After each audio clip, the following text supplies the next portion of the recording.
You know, the other day I was driving with my wife and her mum. She was showing me that while we were driving past this week, you know, the meat shop back in the day when your wife was a baby. And she goes, this is where Muslim Aid used to be. That's correct. Like, really?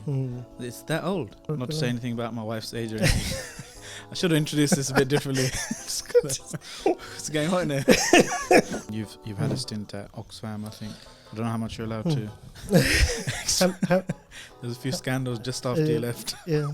Suspiciously. Nokia got closed down after I left. Oxfam. Nokia as well. I started off as a programmer at Nokia, the phone company, for those people that remember Nokia. Yeah. And then the iPhone came out. Then the iPhone came out.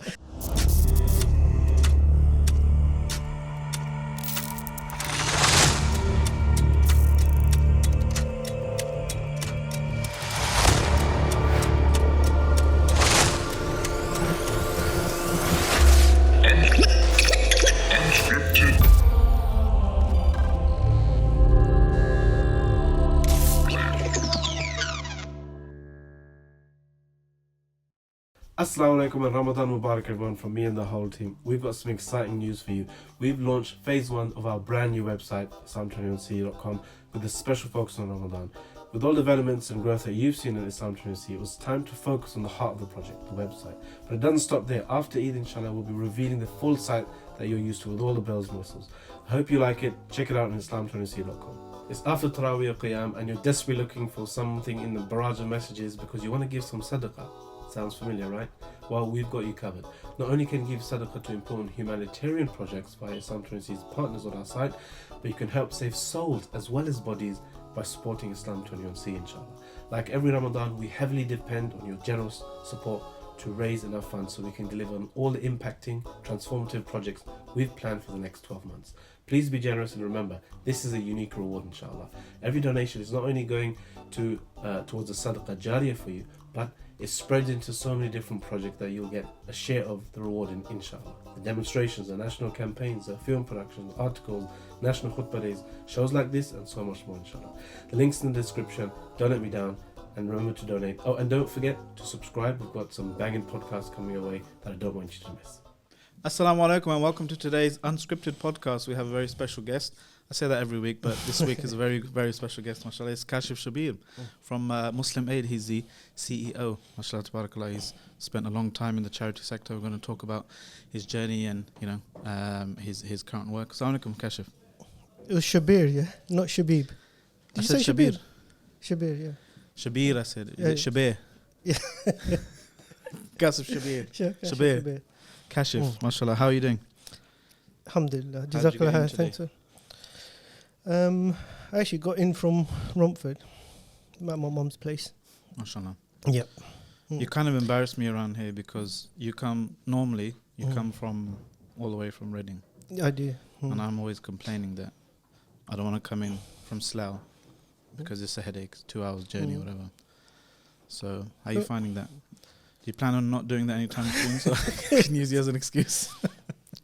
I mean, the way I look at it, they pay me to do a job, innit? And so maybe that's the difference. Okay, so Crossrail's coming. I don't know when's that. This year, apparently, later on this year. So you've been saying that for like 5 years. No. Apparently this year, and it will go. You don't have to defend them. Are you a shareholder or something? I would. Yeah. No. Yeah, but I don't think it actually cuts down on the commute time. It's just the fact that you won't have to switch over, isn't it? From the train to the tube. It will just be the train all the way from Reading to one of the central London stations. The little calculator was telling me from Slough to Whitechapel it's going to take 27 minutes or something. Yeah, but it takes me 24 minutes already from Paddington to Reading, isn't it? 24 minutes, yeah. The fast train. Is that what we're talking about today? So did I get the wrong? Did I get the wrong agenda? Something to do with something to do with charity Next thing work. is something to do with Ukraine and Russia. Before we get into it, they wanted me to warm you up a bit, warm up your voice, and also we have this little thing that we're doing called rapid fire questions. Oh, okay.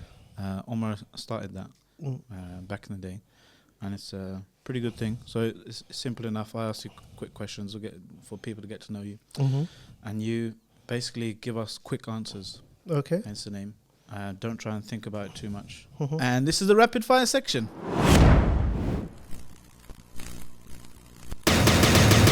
Biryani or naan? None at the moment. No carbs. None. No rice. Or naan? MashaAllah, that's good. Cake or gulab jamun? None at the moment. No sugars. Very good, MashaAllah. Tea or coffee? Coffee. No, that's not true. I have coffee in the morning, and then the rest of the day I'll only have tea. MashaAllah. Starbucks or Costa? Costa. Coke or Pepsi? Diet Coke. I don't know what people... Not enough people answer Diet Pepsi or Pepsi Max. That's I think availability. the king of drinks. All these are food related, so I had to add some more. I started to pick that up, to Football be or honest. cricket? Football. Okay. Playing or watching? Playing. FIFA. What, Or online? ISS? I used to play a lot. I don't play anymore. Street Fighter or Mortal Kombat? Street Fighter. MashaAllah. You're going to do just fine in this program, MashaAllah. So you're CEO of Muslim Aid. The other day I was driving with my wife and her mum, mother-in-law. We were driving around where they used to live, and she was giving me the kind of Where did they used to tour. live? I think North London, somewhere near in Islington, I think. And she was showing me that while we were driving past, she was like, "Oh, this is where we used to go to the the meat shop back in the day when your wife was a baby. This is where a local pharmacy." And she goes, "This is where Muslim Aid used to be." That's And I was like, correct. Really? It's that old? MashaAllah, tabarakallah. Not to say anything about my wife's age or anything. I should have introduced this a bit differently. Start It's again. like 30 plus years old. I'm at 30. What's going on here? This is I didn't know that. Is that your phone? Is that your phone going on? It Muslim Aid is is quite old. I didn't realize it was. MashaAllah, Muslim Aid is the oldest charity. I think Muslim Aid and our brothers, Islamic Relief, pretty much started at the same time, which was during the African Ethiopian famine, 1985. So 37 years old. And mashallah, I mean, it's unique like that. I don't think there's too many charities. Actually, there aren't too many charities that can say that they've been around so long. And I think it is one of the unique parts of the charity that, like our office actually in Sudan and Somalia, for example, our Pakistan offices. I mean, most of these offices now have been around for almost 20 years. So long-term development. And I think that's one of the things I think that we forget sometimes in the sector. It's not always about emergency relief. When we go out there and raise money, for emergencies, to stay in a country and to actually make change takes a long time. It takes a long time. And some people would argue that after that time, you still see the same problems and stuff. But the real change does take commitment and money and resource. And alhamdulillah, we're quite proud that we hang around, after those initial disasters are finished. So the 37 years this year. Wow, mashallah. And I do want to get into some of the work that you guys do and some broader questions about the charity sector. But what about you as an individual? What was your trajectory to the charity sector? I mean, you've had a stint at Oxfam, I think. I don't know how much you're allowed to. There's a few scandals just after you left. Yeah, suspiciously. Yeah, but, I mean, Nokia got closed down after I left. Oxfam. Nokia as well. So you were in IT or something, right? You were in the tech sector. That's the kind of stuff I say to my parents. I was in IT because computer. I started off as a programmer at Nokia, the phone company, for those people that remember Nokia. And my first degree was in computer science and management, and that's where I started. And that kind of took me pretty much around the world. I was lucky enough to be on a leadership program there, and eventually ended up in the States. I spent a good decade there or so. And I think like all of us, the iPhone came out. Then the iPhone came out, literally. You're like, bye guys. Yeah. It was literally that. I think the iPhone. Actually, that happened when I came back. So we started to have children, and my two oldest are actually born in the States. And when we came back, did they talk funny? No, they moved back gave them good just in time. Yeah. Just in time. Mashallah. Yeah. And yeah, so when we moved back, I think like all of us, I think we were all kind of volunteering our time in projects, charity projects of certain sort. And when I came back, I just wanted to get involved in charity again and commit some time to it. And met some of the brothers that I used to work with in the past, and alhamdulillah, they introduced me to some Muslim projects at that time, and just took on more and more responsibility. And then Nokia started feeling the heat, basically just worked. No, it wasn't my fault. But I mean, it just gave me. You need a touch screen. I think everyone was I think the world was telling them they needed a touchscreen, but still got a lot of good Nokia friends, so I don't want to offend anyone. The 3210 was the legendary phone where you could knock someone out with that, hammer some nails, and still make a few calls. And hashtag not sponsored. Wasn't the USB we were looking for at the time, but no, the truth is that it just gave me, and I think a lot of people at that time that were in that situation, to kind of reflect on where they wanted to go with kind of after leaving. And I decided that it was going to be my way into charity work, and try to share, quite frankly, share kind of like that corporate experience that you build up, those good skills that you build up in management and leadership, and try to bring them over to the charity sector. So that's how it happened. And alhamdulillah, Allah subhanahu wa ta'ala facilitated a way out. And it was a way out because I wasn't actually getting laid off or anything like that. I had to find a situation that worked for them as well. And alhamdulillah, came into the charity sector, and then we started a few projects. What year was this, roughly? Oh, subhanAllah, I knew you were going to ask that, and I knew I should have written it down. I mean, rough ballpark. I don't know, you can maybe look at my LinkedIn profile. But I'd like to say, for some reason, 2008 sticks in my head, but it's probably wrong. I don't, maybe 2010. And so you can say comfortably, and you've been in the business for 10 years. Oh yeah. I think formally for 10 years. I think informally probably for about 20 years. Wow, 20 years, yeah. mashallah. Oh, yeah, mashallah. So what kind of changes have you seen, have you witnessed in the Muslim charity sector in the last 20 years? But I think what's fair to say is that what attracted me in the sector was I think that there was that as well, definitely. And like the sense of purpose, and I think all of those things for sure.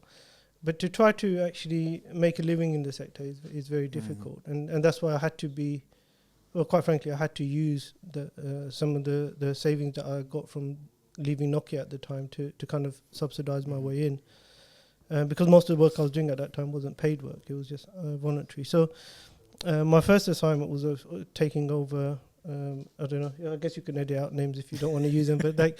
taking over beep. Yeah. Oh, really? That was really interesting.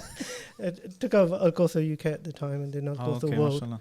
And really, the idea was to build it up to a way where we could actually hire, permanent staff. And we did, mashallah. We grew it to a certain number of countries and so on and so forth. And then after that came, other projects like NZF, National Zakat Foundation, Ramadan TV, all of these things, Charity Right even now, mashallah, which are all, mashallah, all the independent ways.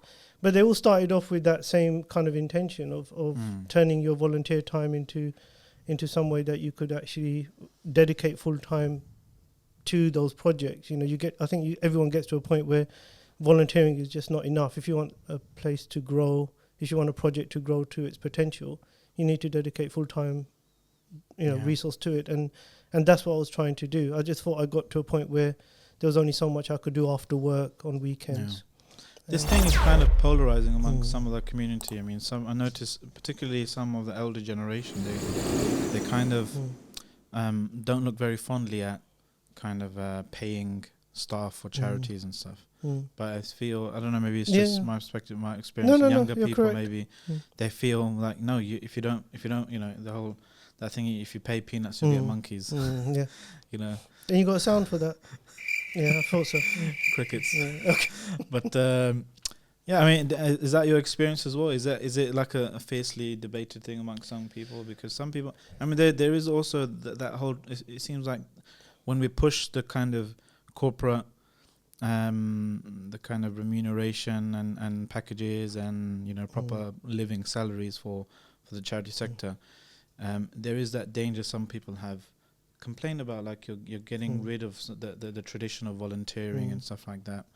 But at the same time, there's, I don't know, living standards or austerity or politics or whatever. The climate seems that increasingly people need more and more and more just to get by. You know, it used to be, you know, one breadwinner in the house, and then that allows the rest of the family to pursue volunteering and stuff. But now, you know, it feels, lots of people say that just to get by, you need to, you know, try to monetize every minute of your life, you know, for both spouses. Yeah. So there was a lot there that you said. So I think there's two things I'd just like to address. One is that you're absolutely right. I mean, I don't think any of us want to be paid to do charity work. I mean, I'm 100% sure my staff don't. I think most people that enter charity don't do it because they're going to get rich. Do you understand? It's just, you know, our sector's not like that. Despite what people, but the perceptions even the are. general I mean, just as one example, and I'm not saying this is typical. Actually, I would say it's typical. I mean, as a CEO of one of the largest charities now in the UK, I'm not earning too much more than I was earning when I left Nokia 20 years ago.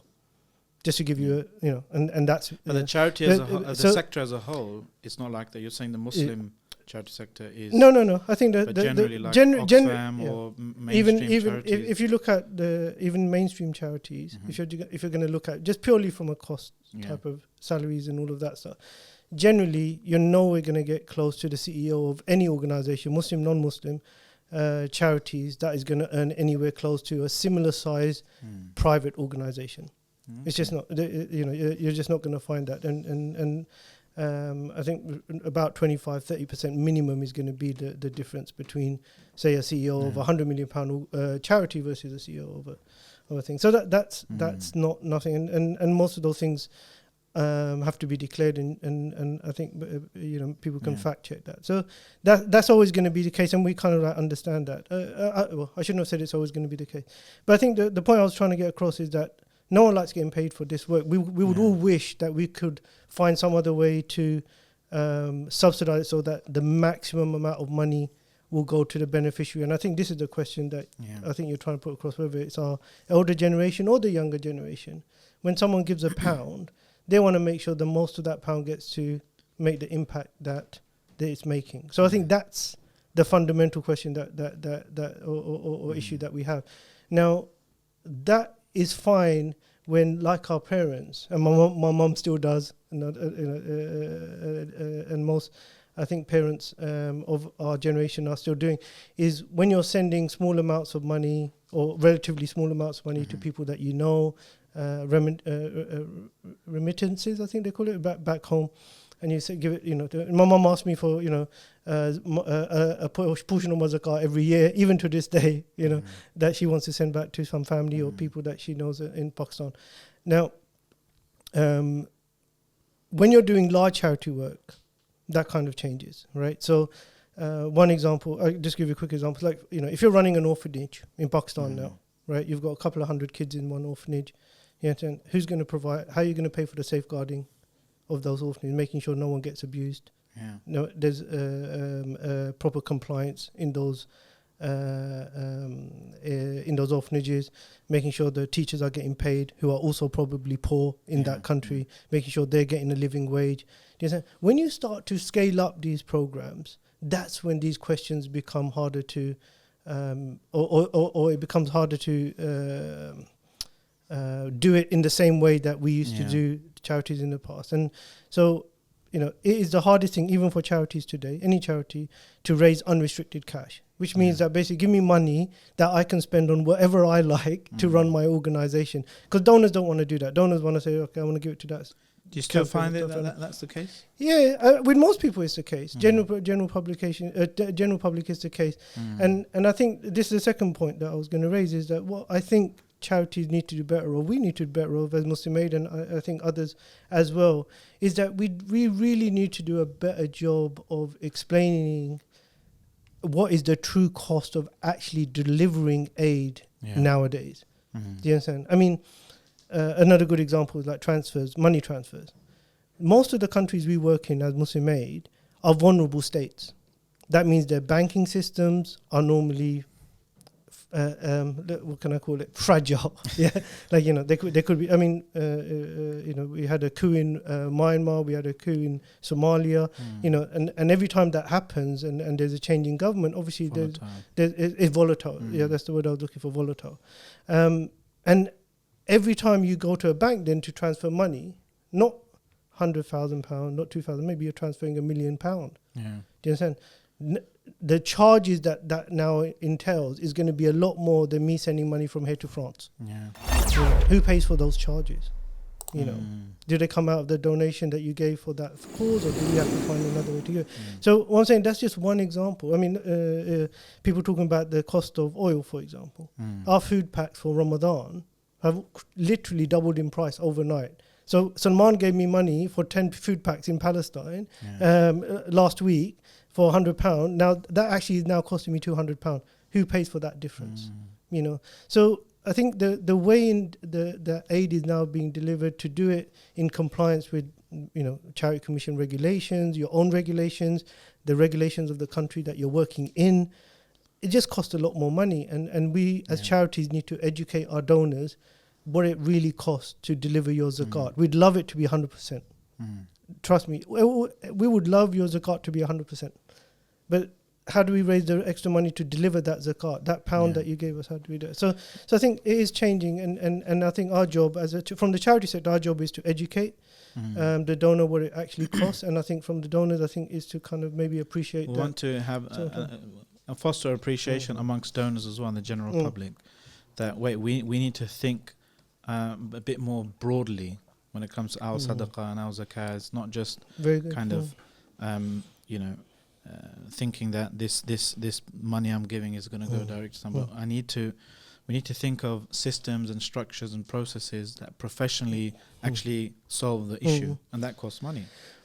I mean, but I think sorry, the other point that I was going to make, which I thought you were going to lead on to with those things, but you didn't. It's because it's unscripted. It's unscripted. Yeah.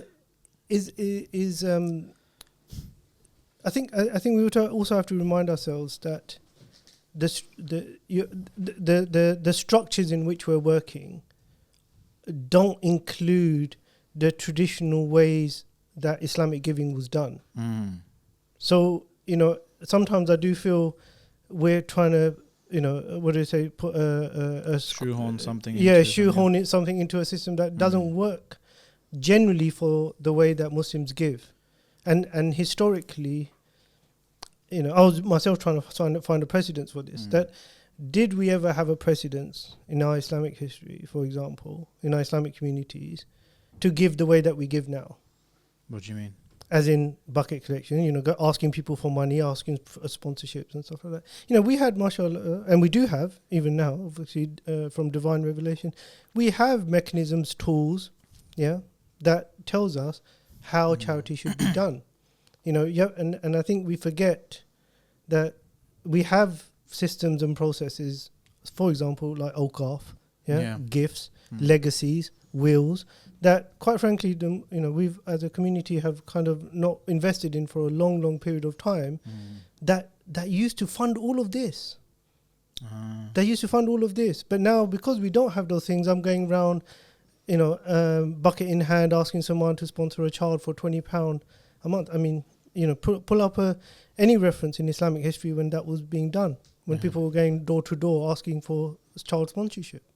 You know, you had institutions in place to take care of that. But I think, inshallah, hopefully, that will come up later, wouldn't it? Won't it, Salman? You know, when we talk about that stuff. I mean, I wanted to get into that. But so my point is that because we're not doing those things, so we're coming up with all of these other ways to try to raise this money, and quite frankly, it's not working. Before we go into that in more detail, I want to probe some of those things. We have a segment called Voice of the People here, where we get some recorded statements from people that we interviewed and got kind of recordings from. About me? Not about about you. We had to filter, clean it up a bit, so we just kind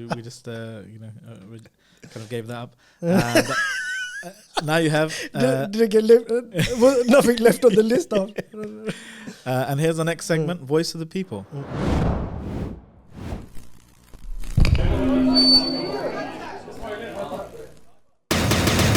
Sheikh, what areas are you concerned about regarding global ummah matters? There's so many areas, subhanAllah. We know them all really, right? But I suppose what comes to mind, and this is not maybe the most important, but just what comes to mind as an answer right now, is connected to the question itself, and that is that our ummah do not think on an ummah level, right? We are, buying into the narrative that, we are fractured and we shouldn't think about each other nor help each other, and our problems are local. No. We should work on the local but think global. And our ummah needs to know that it is a great ummah. It is a great civilization. Living as a minority and the challenges you face, sometimes you think, you're just weak, you're just, small, you don't have much. Believe and realize, what your identity is, what your history is. It's great. It has always been great, and it will always be great, no matter what the predicament is. So there you have it: work local, think global. MashaAllah. Yeah. When you said voice of the people, He's a man of the people. not very representative, was that? Yeah, he's just an average, mashallah, random upstanding member of society. So voice of work local, think global. Remember that you're part of a broader, group, legacy, history, a civilization. Does that ring? Does that resonate with you as your Muslim Aid kind of Muslim Aid, that's correct. .org / Does that resonate with you and your values as an organization? I don't know if I don't think it's got to do with values. I think it's got to do with where your focus is, as every charity does. I think one thing I think I've been quite a big proponent of ever since I entered the charity sector, and why I entered the charity sector, one of the reasons was that if everyone just concentrates on what they're good at, a lot of this discussion goes away. So if you're a charity, like some of the ones we've started off, and I mentioned in the beginning of the thing, if your goals and your objectives are to focus on improving the infrastructure and the services and the situation of people in this country, then that's how you should be set up, and that's a very that's a focus response. If you're set up as an international INGO, like we are, Muslim Aid is, and like the others are in the INGO sector, then they should specialize and do that work in that international sector that they're good at, and they should and the two sides, or not, I don't want to say two sides, they're not like opposing sides, but they should complement each other and work together. Alhamdulillah, we have now with Muslim Aid decided, for example, that over the next few years we are going to dedicate more and more of a portion of our income to UK work. But the idea is not to get into UK work ourselves. Yeah, because we're not good at that. Or actually, we might be good at it. So there are already people. Apologies to my programs team. We could be good at it. Someone just got fired. Yeah. There are people there, and I think I need to call them out. Like, if National Zakat Foundation or My Foster Child or these programs that are trying to build the infrastructure for domestic support, then we should support them and let them do what they're good at, and then we concentrate on that international part. After Taraweeh Qiyam, and you're desperately looking for something in the barrage of messages because you want to give some sadaqah. Sounds familiar, right? Well, we've got you covered. Not only can you give sadaqah to important humanitarian projects via Islam 20's partners on our site, but you can help save souls as well as bodies by supporting Islam 21C, inshallah. Like every Ramadan, we heavily depend on your generous support to raise enough funds so we can deliver on all the impacting, transformative projects we've planned for the next 12 months. Please be generous, and remember, this is a unique reward, inshallah. Every donation is not only going to towards a sadaqah jariyah for you, but it spreads into so many different projects that you'll get a share of the reward in, inshallah. The demonstrations, the national campaigns, the film productions, articles, national khutbah days, shows like this, and so much more, inshallah. The links in the description. Don't let me down, and remember to donate. Oh, and don't forget to subscribe. We've got some banging podcasts coming your way that I don't want you to miss. It is, because it's still part of thinking globally and thinking big. Local is part of the global mosaic. Right? Yeah. If you strengthen yourself and get your own house in order, you as a community, the Muslim community in the UK has a huge amount of influence around the world, right? And we saw this with the demonstration with about the Uyghurs, for example. There were ripples around the world. The Palestinian one as well. Yeah, Palestinian now. You know, a few decades ago, it was maybe a few people at a demo, you know, bunning up some cars. But now it's like 250, 300,000 odd people in Hyde Park, you know, and it has ripple effects around the world, you know. And we, you know, even Muslims becoming politically more active and more powerful, we, in the Western world, for example, UK and USA in particular, there are so many policies that are decided here that negatively impact Muslims overseas, that create refugees, that create poverty, right? From financial, what I would call terrorism, to, you know, obviously outright wars and sanctions and stuff. We can actually have a huge impact on that, so, you know, fixing certain systemic issues. And it requires us to, you know, focus on our own community here with a vision of, okay, we're part of a bigger mosaic, right? And that in our repertoire is not just zakah, as kind of giving zakah, but okay, thinking of awqaf, thinking of trusts, and whatever they call it in English, perpetual endowment funds, perpetual endowments, to permanent endowments. Yeah, so to work on these types of things, to build, you know, leaders, to build kind of educational capacity and stuff, and all kinds of stuff that we don't even know of. I mean, we need people who are able to actually just go out and look for what do we need that we don't know, you know, unknowns. I think sound kind of like a Rumsfeld or whatever, or Dick Cheney, I forgot who it was. I don't know. One of the shayateen. Yeah.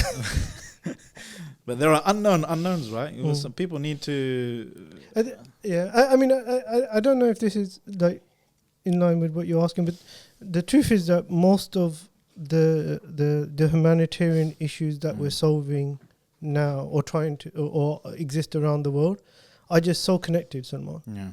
Do you understand? They're just so connected, and I mean, jokes aside, I mean whether you look at the Syrian crisis, whether you look at the Yemen crisis, whether you look at now the Ukrainian-Russian crisis, the implications of those humanitarian things, Sudan, the solutions to those things are just so multifaceted now. I mean, literally, when Muslim Aid and most of the other charities that got involved in INGOs initially, you're literally going over to countries, dropping food and sometimes expertise and flying back. That's what you're doing, like in a conceptual sense. You know, you're taking food parcels across, literally from the West, and taking a few pictures.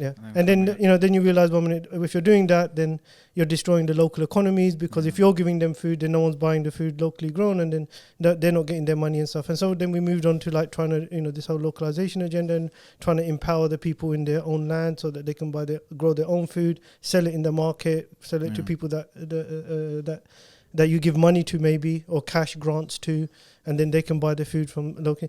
One thing that everything is just so connected now. You know, I remember when I was studying economics in A levels or GCSE, that, you know, I don't know if you remember. They were called O levels back then. No, no, they weren't. Jazakallah. And don't press any of those buttons.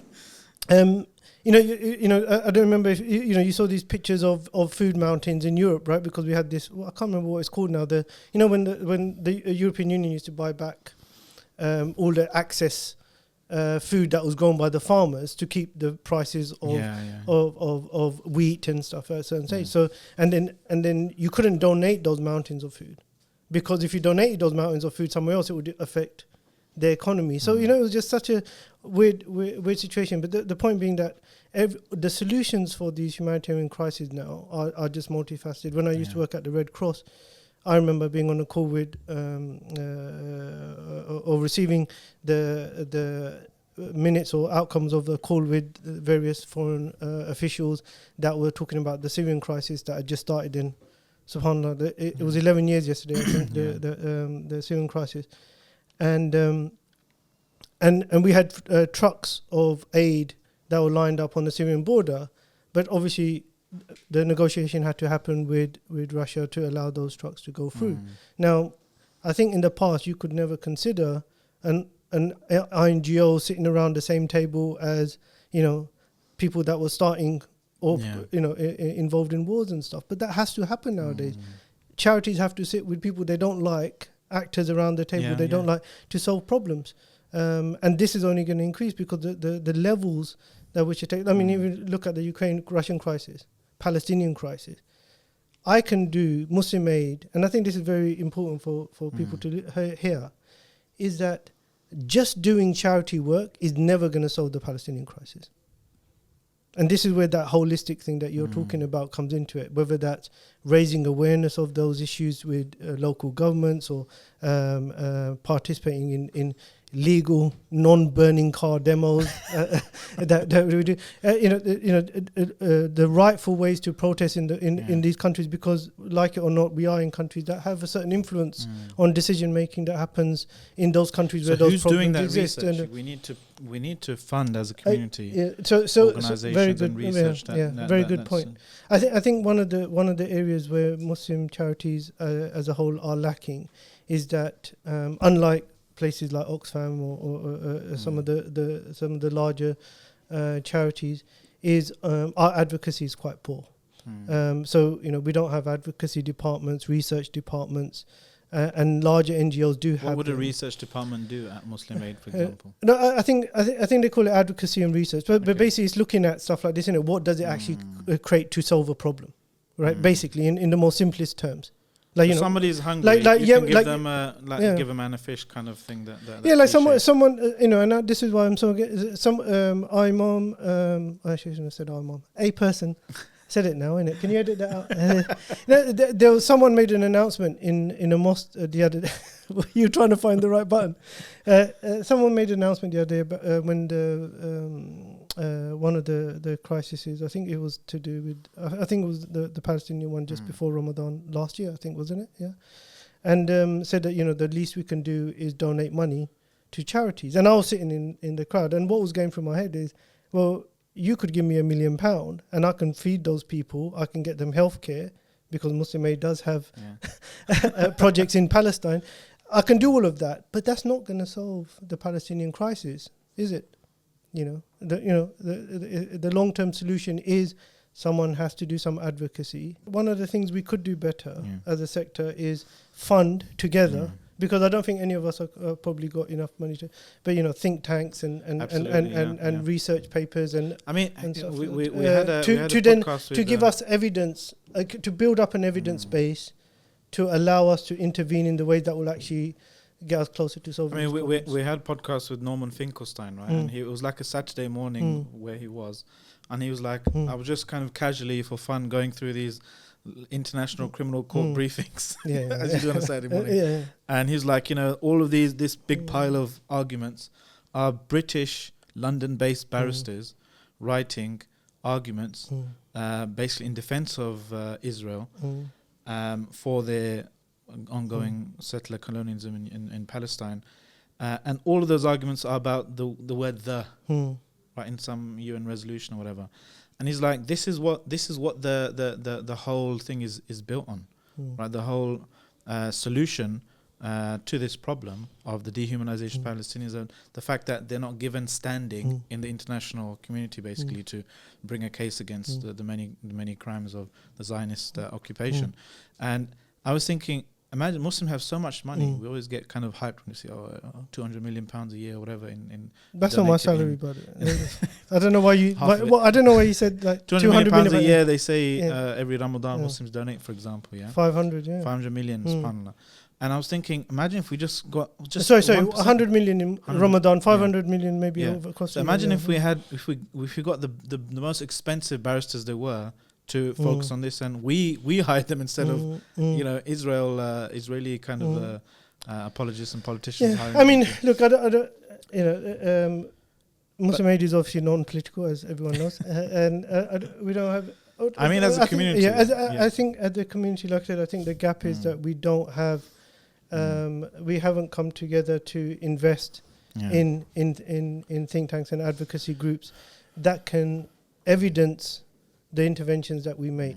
And I think looking at it really, and also just find holes of stuff that we're not doing that we could be doing. And I think you've got some. I've got some holes. You've got some questions about how we should bear evidence our interventions in the first place. But I think the question that we should be asking of ourselves is that when we are making a donation, or if we're doing an intervention, are we really doing that to make ourselves satisfy ourselves and our nafs inside, or are we actually doing it to solve a problem? And a lot of our giving is normally because we feel that we are trying to satisfy ourselves. So we don't question. I don't think we question ourselves as a donor. I don't think we question ourselves enough on why we're giving. It's a lot easier. It's a lot easier. Should the donor? Let me just finish. So I think it's a lot easier, and I'm talking myself as a donor here. It's a lot easier to give £10 to a cause, whether it's a Palestinian, Yemeni, or any of these causes, Syrian causes. It doesn't have to be political, non-political, but you give a cause and or £100 or £1,000 or even £1 million, right? And you sit back and think your job is done. Isn't it though? But as a donor, isn't there now the job? Or is now this it's part of your your job. challenge?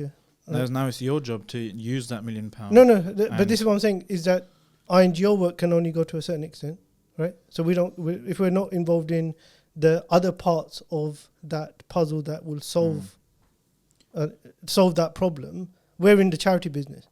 So we will feed them, we will clothe them, we'll get them if they're in the hospital, we'll get them treated, mashallah, and we've got all of those programs to do that. But what I'm saying is that our charities are not equipped. Your hands are tied. Our charities are not equipped to do that other work. And in most countries, you said the hands are tied. In most countries, yes, charities' hands are tied, that you can't do that other stuff, even if you wanted to, even if you had the resource to do so. And this is where I think these partnerships, this is where the investment in advocacy, think tanks and stuff comes in. Because I read a really interesting book a few years ago. Maybe I discussed it with you before, by Gary Haugen. It's called Miskini. He passed away, I think. He's quite young. It's called The Locust Effect. You couldn't remember the guy's name, and you think he's quite young. Yeah. Okay. His name's Gary Haugen. Oh, but I don't know how to pronounce it. Haugen. It's called The Locust Effect. Why the end to poverty requires the end to predatory violence.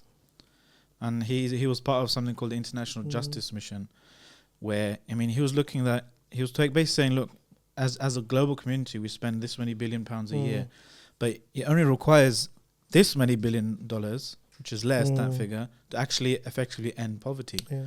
But what happens is you go into again and again, you go into a town, village, whatever, you help someone, let's say a woman become widow, she's got kids to feed, you give her a shop, you set her up, and she's now, providing for her family and safe and so forth.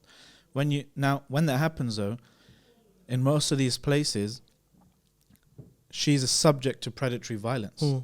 Her neighbor can come and take over her shop now. There's no qadi anymore. There's no judge she can go to. There's no access to justice. Yeah, and she falls back down into poverty as a result.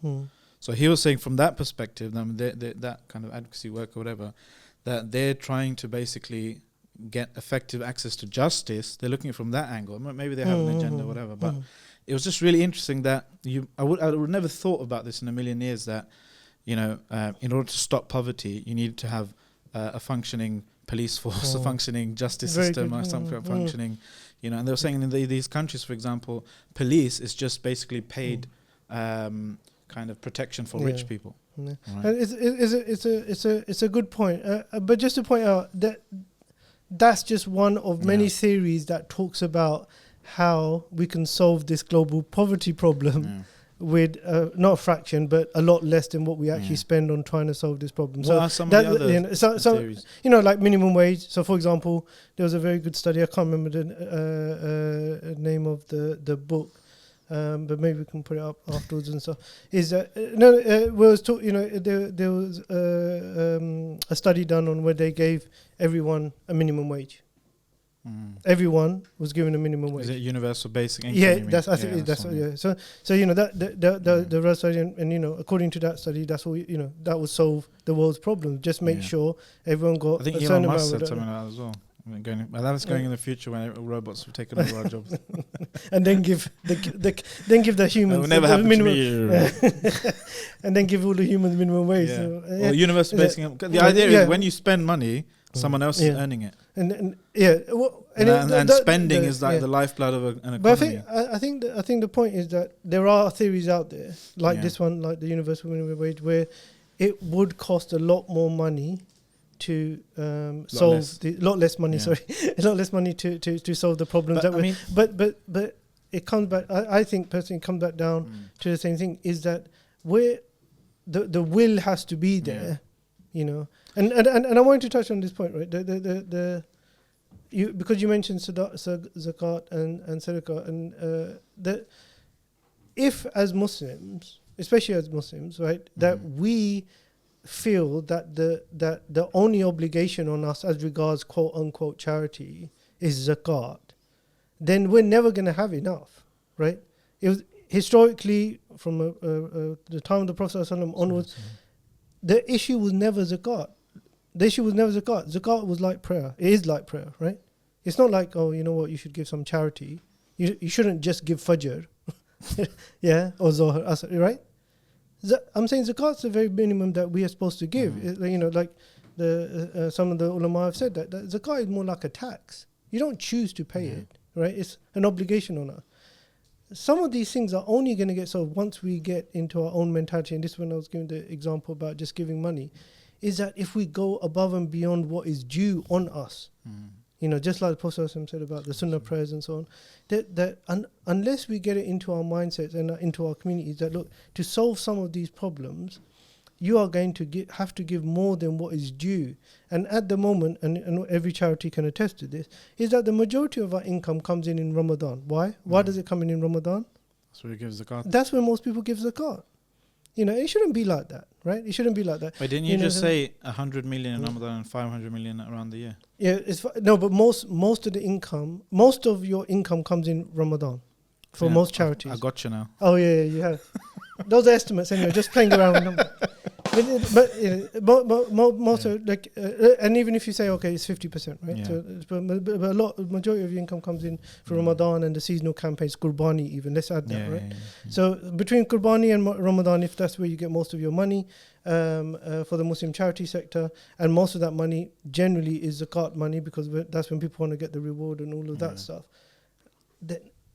And then on top of that, when we get that zakat money, you don't want us to obviously use admin and pay for wages out of that money. You want 100% zakat. Then how do we pay for these, wider projects, advocacy, research, safeguarding, and all of these other admin things that I do want to go into that. I want to go into the whole admin kind of fees discussion and stuff. Right. So I was just trying to get out the other question because I couldn't remember what you asked me, so I started talking about this. No, I mean in terms of the how do you actually solve the problem? Right, it's not every day I have a CEO of an international NGO. That's what I was trying to explain to your team before I came on the show. But that's why we've got a good tea out. Sure, PG tips, or Twinings. I mean, it's not every day. So I want to hear from you. What are the global kind of, before we go into, the need to and the different ways to fund what the solutions are. Sure. What are the problems in the first place, right? What are the problems you see from an international, from a global perspective? The Ummah is suffering in this way, that way. What are the actual issues? Is it the issue of there's poverty, there's food poverty? Is it anything else? What's the kind of, from your perspective, what are the main global challenges? The main global challenges. Can we get a refill of the coffee? I mean, are you talking from an NGO perspective, like from a charities perspective? From your own perspective, what have you seen, right? Are the major kind of problems that need solving in the ummah? That's a big question. Yeah, it's a big question. I should have given you a warning before then. No. But as you can see, we're unscripted. You're unscripted, yeah. Apart from that phone that you've got in front of you that you keep referring back to. No, I'm just bidding something on eBay. Look, I don't know. You're right. I mean, it is a big question. I think the first thing that comes to my mind, and I'll just go with that, to be honest, is that it is disappointing to me as a leader that we just can't come together on some stuff. Who's we? Community, other charities, In the UK, for example? No, globally. I'm talking about not only just within the Muslim sector. I'm talking about generally that I think we're very far away. The more, I mean, I've been a CEO now, Muslim Aid CEO now for 2 years. Before that, I was helping other charities, consulting with them, alhamdulillah. So I've built up a little bit of experience, I could say, over the last 10, 15 years.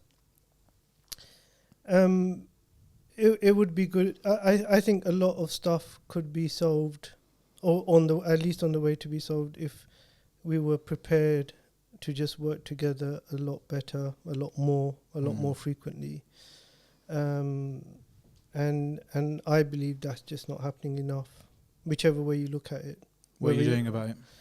Whether you're talking about I'll tell you what we're doing about it, especially Muslim Aid, because I think that was one of the challenges that, quite frankly, that Allah subhanahu wa ta'ala put me in when I came, is that, you've got these thoughts in your mind, why don't you try to, I literally thought it like that Allah subhanahu wa ta'ala, take this role and see what you can do, because, it's quite easy to sit on the sidelines and say, look, they're talking. So both inside of country, when I mean in country, obviously, is where you're delivering your programs, and HQ is normally wherever your base is, whether that's here or in the West, somewhere else, not somewhere else normally, is a forum where people can come together, charities can come together, and really openly, safely discuss why you can't actually have this program together. So, why can't you share resources? You have an office. I was working for one of the bigger charities before MA, one of the largest in the world actually, and they had so many. When I think it was the Asian tsunami, and someone was telling me, I wasn't there when the Asian tsunami happened, but someone was telling me when the Asian tsunami happened in Indonesia and so on, that they had several representatives from different parts of the organization in different countries staying in the same hotel on different floors, reporting back on what was happening there. Now, what would it have taken to say, hey, you know what, maybe between me, Salman, and the team, which one of us can go from our respective organizations, collect the evidence that we need, take the pictures that we need, do the videographer that, and do it for all of us, and we'll save the beneficiary money. We don't have to send 5 photographers out. We can send out 1. We can share the footage. We can do the asset. Simple things like that. That's just a simple stuff. On the programming side, it's even wider. I mean, you go to any of the countries that we work in, right? I mean, you got infrastructure there. Someone's got an office. Charity A's got an office. Charity B's got another office. Now, what would it cost of all of them to come into that one place in Islamabad or Sudan or Somalia and share some resource, save some money?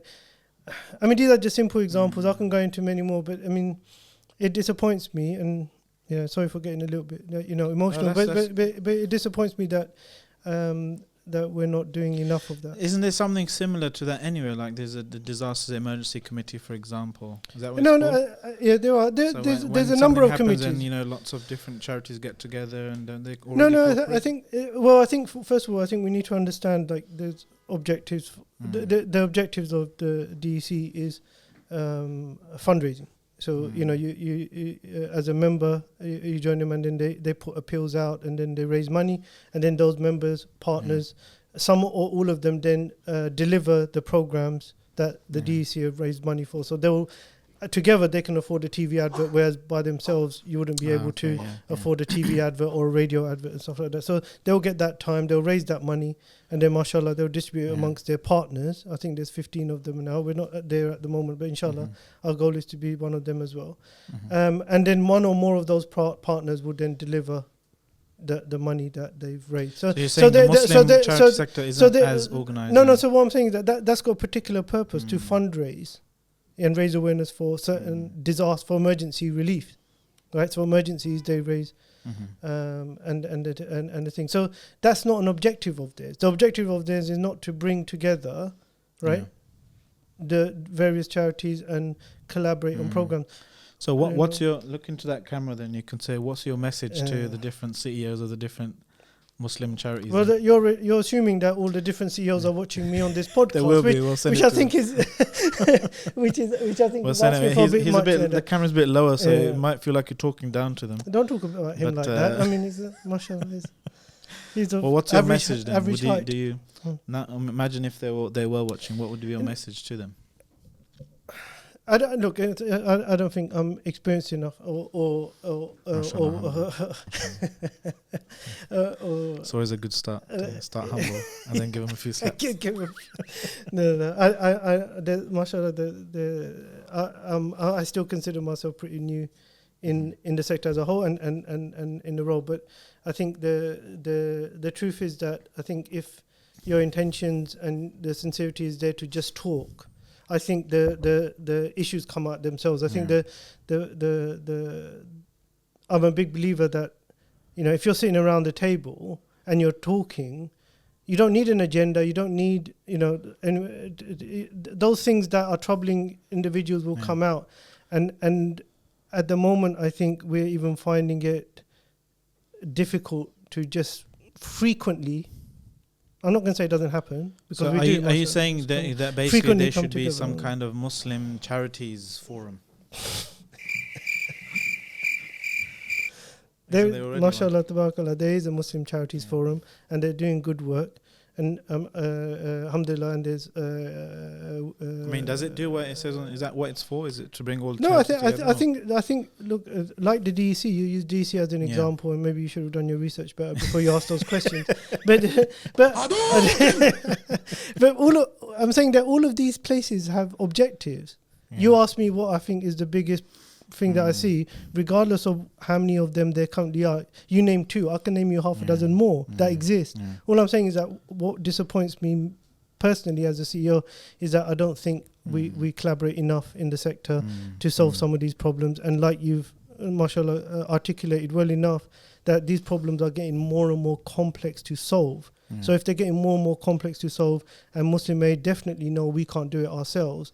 And when and so yes, you asked me what Muslim Aid are doing. We have made it our strategic priority to. I already mentioned one, for example, the UK program side. So we have made it a priority of ours to now every year, hopefully increase our proportion of income that goes to UK program, and that money is going to go to partners in the UK. We're not getting into the UK work ourselves. We're not doing it for publicity. We're not doing it for PR just to take our pictures and stuff like that. We're actually giving it to partners in the UK that are good at things like youth violence or preventing the cycle of violence. We're giving it to poverty relief in the UK, homelessness that we food programs in winter and all of that stuff, and inshallah the idea is to increase that here and abroad. Mashallah, even over the last 2 years, we're changing our international structures to make our country offices a lot more empowered and independent, so that they can come up with the solutions and the funding, quite frankly. So the dependency on Western headquarters like ours and is less and less over time, and so inshallah we have taken on that journey. Most of our country offices now are partners. You understand? They either partner offices or they're partners with different names. So partner offices meaning they still use the Muslim Aid name. Partners that don't, that happen to be local partners that deliver the aid on your behalf, and we'll raise money for them. I think that's the kind of things that, inshallah, we would like to continue to do. Yeah. And then I've got, alhamdulillah, we are working with other INGOs on delivering some of those programs. So that thing you mentioned, that problem. But that is a strategic priority Yeah. for Muslim Aid going forward. Yeah. Like, I mean, it's in our strategy document, and inshallah we'll report against that going forward as well. We'll have you back in a year to see how you've done. Well, you don't have to have me back. Yeah. You can see in our annual reports and stuff. But I mean, I wanted to just. But that's a commitment, inshallah, from muslimaid.org. Wafaqakum Allah. After Tarawih or Qiyam and you're desperately looking for something in the barrage of messages because you want to give some sadaqah. Sounds familiar, right? Well, we've got you covered. Not only can you give sadaqah to important humanitarian projects via Islam Charities partners on our site, but you can help save souls as well as bodies by supporting Islam 21C, inshallah. Like every Ramadan, we heavily depend on your generous support to raise enough funds so we can deliver on all the impacting, transformative projects we've planned for the next 12 months. Please be generous and remember, this is a unique reward, inshallah. Every donation is not only going to towards the sadaqah jariyah for you, but it spreads into so many different projects that you'll get a share of the reward in, inshallah. The demonstrations, the national campaigns, the film productions, articles, national khutbah days, shows like this, and so much more, inshallah. The links in the description. Don't let me down, and remember to donate. Oh, and don't forget to subscribe. We've got some banging podcasts coming your way that I don't want you to miss. We from that perspective, that problem you highlight, that there's not as much working together and cooperation. No, like I said, you asked me about my opinion. And you think it should be at this level, but we're currently over here, and you're trying to push it up here. And as a result, it leads to the supporters' money basically being spent and more efficiently. That's all. Less efficiently at the moment. Oh, okay. And this now is a good segue to talk about the whole. This is probably one of the reasons why people are adverse to the whole admin costs, admin fees, all that kind of the rise of the 100% donation policy that really kind of inspires lots of people to give more and more and more, right? So I really do want to get into that. But before we get into that, we've got another little segue. And our next segment here is... the Muslim Aid advert. What's it called again? You've been served.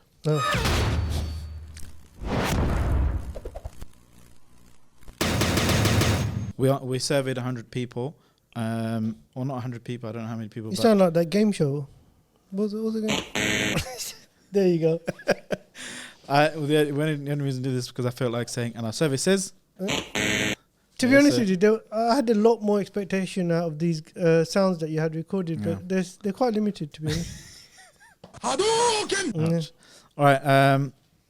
So you know how it goes. Family fortune style thing. Something vaguely. That would imply relevant. that I spend a lot of time watching TV. You did back in the day.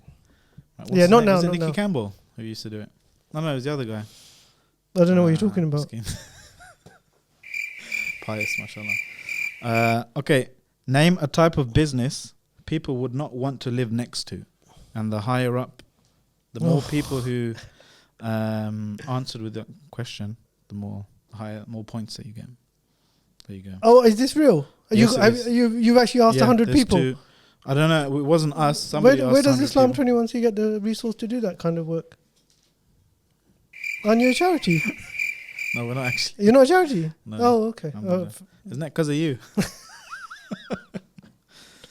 Go on. They didn't listen to Name everything a I type said. of business people would not want to live next to.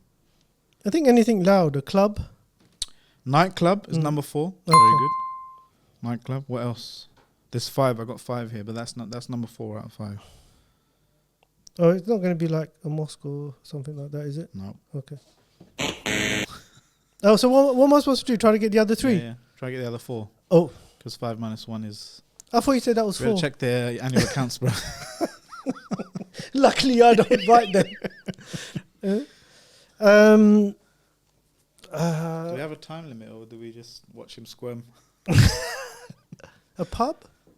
Oh, is that same as club? It says Okay, not even in the top. Okay, so many people appreciate living next to him. I don't know. Shall I give you the number 1? I don't know if this is a good use of my time, to be honest. I mean, I think about that every day. Farm. Number 1 is a farm. People don't want to live next to a I farm. don't know why. I don't know. I mean, but the thing it's not like a club though. I mean, a farm can't creep up on you. I mean, when you're buying a house, I think it's probably quite. It's quite weird. Unless your neighbour starts rearing chickens. Yeah, exactly. Like just overnight, they decide. Anyway, okay. Number 2 is a chemical plant. Number 3 is a dump, and number 5 is a funeral parlour. Okay, fair enough. Okay. Next question. Just have 2. This is the last one. Name a type of ball you would be surprised to see a golfer tee off with. A football. What the heck? Okay. I thought you'd. A football, yes. I don't have we didn't plan ahead. I didn't think you'd get any, so I don't have a. You didn't plan ahead. Oh, that's a surprise, mashallah. I mean, I thought you were running a pretty tight ship here, bro. Okay. All right. This was football, yes. So your response to that was just to play a random sound. So I have to. I feel that I have to reveal this. Okay. This will actually help. Football. That this was probably taken by an American. So okay. They've got a football and a soccer ball. So you've got the number 2 and number 3. Oh, okay. Go on. Did I mention I spent 15 years in America? Yeah. Okay, what? So what? I'm left with 2 or 3. A beach ball. 3. Beach ball is number 5. Yes. Tennis ball. Number 6. And Which we're only supposed to have 5. I don't know if 6. Americans. What do Americans do? I mean, bowling. Yes, a bowling ball. There you go. I think you've got them all. No, there's one more. Basketball. There you go, mashallah.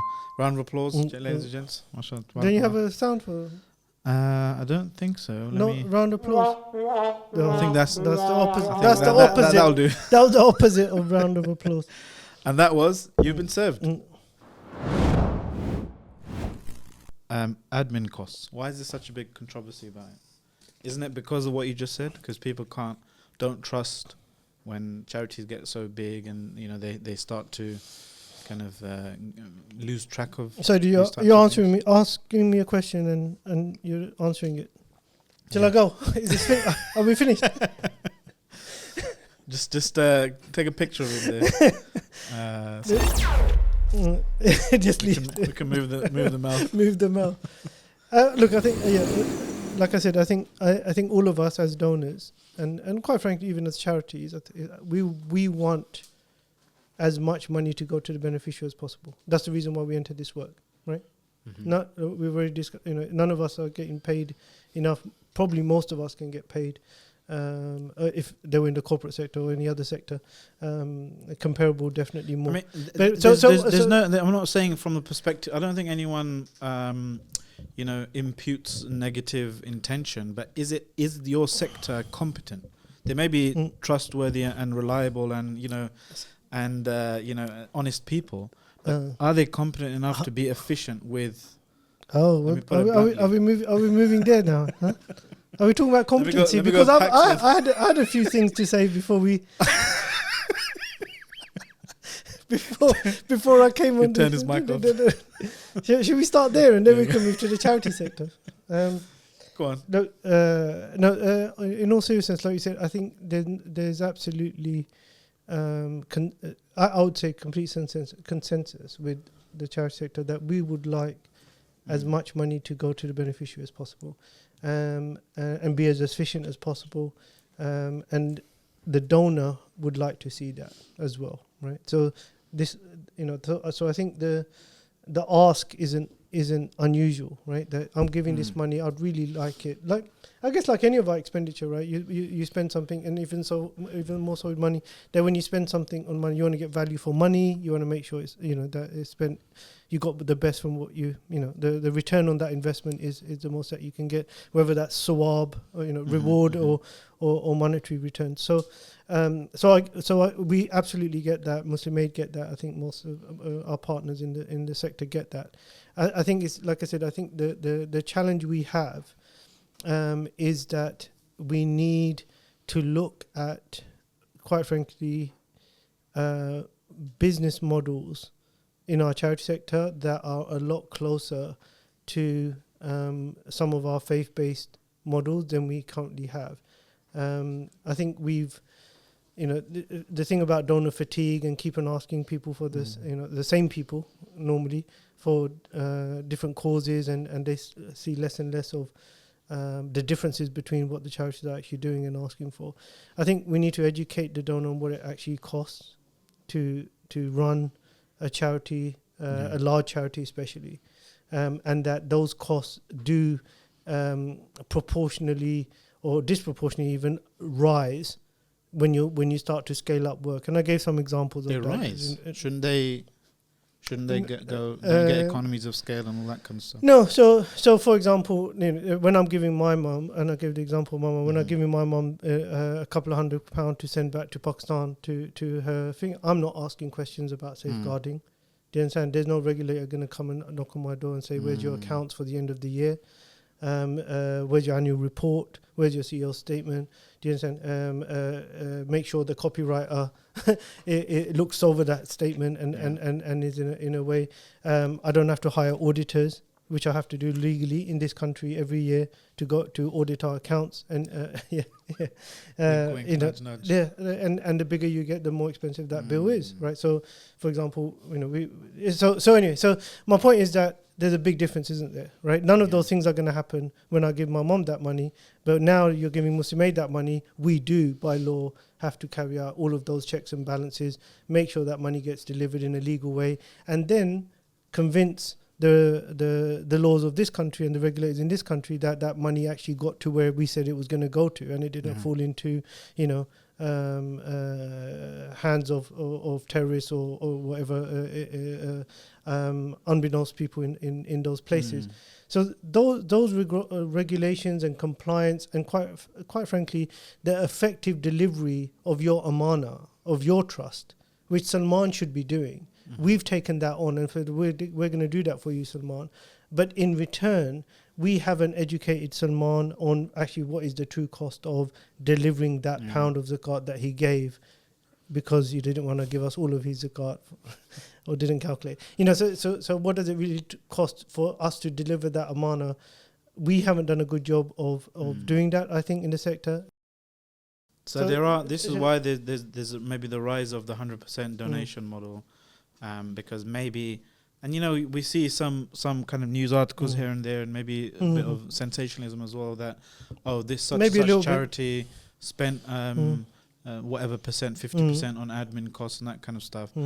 What do you think is? I mean, on the one hand, some people want me to ask a question of what do you think is a suitable or unreasonable kind of a percentage. But on the other hand, I'm feeling maybe we as a community need to think of this a bit differently. This is how I'm feeling. This is what I'm feeling, because I'm thinking I would much rather pay for the admin of a charity. Personally, if I'm doing it to have an impact and get my sins rewarded, get my sins forgiven, the other one, and all that kind of stuff, right? That's a unique. I know. If I knew that paying Muslim Aid on my Islamic Relief, whatever, paying for your ad spend, but paying for your Google advertisement on Google and Facebook and YouTube, if I knew that every £1 you spend on that, you get £3 back, I would pay for that. I would say, well, I do want to pay for your admin actually. I want to. If I knew paying Kashif Shabir's, £2 million a year salary, that I'm going to get X, Y, Z and make this company go from 100 million to a £1 billion charity, then I would happily pay for that. Is there a problem with us? Not you personally. I'll got my question with you, but you get my point. So absolutely, and look, Jazakallah, and I think, quite frankly, I think if we got that message out like you kindly articulated it, I think our job would be a lot easier. But the truth is that most people, like I said, they want as much of that money to go to quote unquote the beneficiary, and maybe. I'm not going to say it's a problem with them. Maybe it's a problem with the charities that we're not getting that message out clear enough. Transparency. Of what you said, that look, it actually does cost us 25p, 30p, 50p to deliver your money to Palestine. And they're like, it costs you too much. But when people say, you know what, that's too much, like you're absolutely right. How do you determine what's too much? If I'm telling you that, transferring money into Palestine or Sudan, Somalia is costing us sometimes hundreds of thousands of pounds a year because of the regular banks won't do it, for example, and we don't want to shut down our program. You have to go to Western Union. Yeah. Well, I mean, the truth is you start looking at alternatives. Yeah. How do you get this money? How do you pay people over there? And so on. Well, So I mean, we could open up a can of worms with talking about maybe cryptocurrencies or decentralized. It's not a can of worms. I think these are alternatives that people or charities are looking into, not for these purposes, but I think just thing. But my point was that, and your point was absolutely correct. Is how do you actually determine the admin cost, or how do you actually determine what is expensive or not expensive? And that is the question that we should be asking. And that question should largely, actually let me reiterate that, sorry, is that the question that we should be asking is, what is the impact? What is the impact that you're getting out of that money? And I'm going to go to that example that you wanted me to use before the show. I think the truth is we spoke about these kind of things a while back. But the water wells one. Oh, yeah. Yeah. I mean, I think it's the right time to bring that up. I tell everyone that example. It makes me look like I've that got some insider knowledge. I told them for the same reason. Yeah, exactly. I mean, the story is this, right? And apologies, I know someone's heard it from me a couple of times, and maybe a lot of the listeners that know me have heard it a couple. But I was in one of the countries for a previous charity, and it was a previous charity. Jokes aside, I was visiting one of the African countries. And trying to make this as general as possible, so no one can pin me down to it. Yeah. So I was in one unknown African country, and on my way back from the pyramids, it was a bit more south. And we were doing water wells, right? We were doing water wells, and we're doing education projects, so schools and stuff in remote villages. And we drove through one of these villages, and we went to one of these schools that we were funding, and I was there pretty much monitoring, doing an evaluation of our work there, and to report back on it. As we were leaving that village, Salman, there was a group of kids sitting around a water well with loads of buckets, plastic buckets around this water well, and it was about 3 of them, kind of like sitting there with their heads in their hands, and sitting next to this water well, not pumping water, just sitting around it and with empty buckets. So one of them, the people that were driving me around, I said, what are they doing? Why aren't they in the school? And they said that they're waiting for the water to come back up. And I said, what do you mean the water to come back up? So they said that, look, someone paid for that water well. So a charity came and dug that water well. Didn't dig it deep enough, right? So without going into technicalities of building water wells, but you have water levels, right, that are underneath the ground. And obviously in rainy seasons, the water levels goes up, and then in the dry season, the water level goes down. So if you don't dig your well deep enough, then when that water level goes down, you're not going to pump any water out of that well. Does that make sense? Maybe you can add a diagram to this, as part of the podcast thing. Right. So the point being, it's not a fit for purpose water well. But the truth, it didn't go deep enough, so you have to wait sometimes a few hours. To come back up, and then you'll pump it, and then it will go back down again, and then and so something that normally would take maybe 15 minutes, 20 minutes to pump out that water is now taking 5-6 hours. And these kids are sitting around waiting for that water level to go up so that they can pump this water. As a result, they're not at school. And as a result, they're not at school. Very good, right? Now, there's multiple problems wrong with this, right? One is, and let's add a third one to that, is in the same place, there was a water well that was working, and there was a runoff. Yeah, so when you when you pump water, like when you open the tap up in a sink, right? You have a hole in the sink for a reason, right? So the excess water runs into the hole and it goes into the sewage and it gets rid of. Well, if you don't have that runoff gathers, doesn't it? So you can imagine a water well somewhere and the water gathers right into a hole, and if you don't have anywhere for that water to escape, it starts to build up. And when that water builds up, then you get infestation of certain diseases and insects in that thing. So now there's a lot of problems with all of this, right? So the first one being that Salman has donated whatever he's donated for that water well, has no idea that that water well is no longer fit for purpose, but has given his donation, got his picture taken with the plaque sometimes and sent back to him because that's what he paid for, whether he paid £100 for it, £500 for it. That water because well, maybe Salman's intention, astaghfirullah, Yeah. was I want to have a water well, my name on it somewhere. and maybe Not not my name, this Salman guy's name. and maybe not ask the questions, right? Yeah. I don't need anything more than that. Number two, the runoff issue is that not only have you not solved a problem, You created another one. To the extent where if a kid was to put a foot or a hand into that water, in those countries you could get infected and they'd have to amputate your hand or leg because obviously they don't have the treatments to kind of get rid of those infections sometimes, and that has happened. So Can you blame Salman though? No, and I was going to get to this.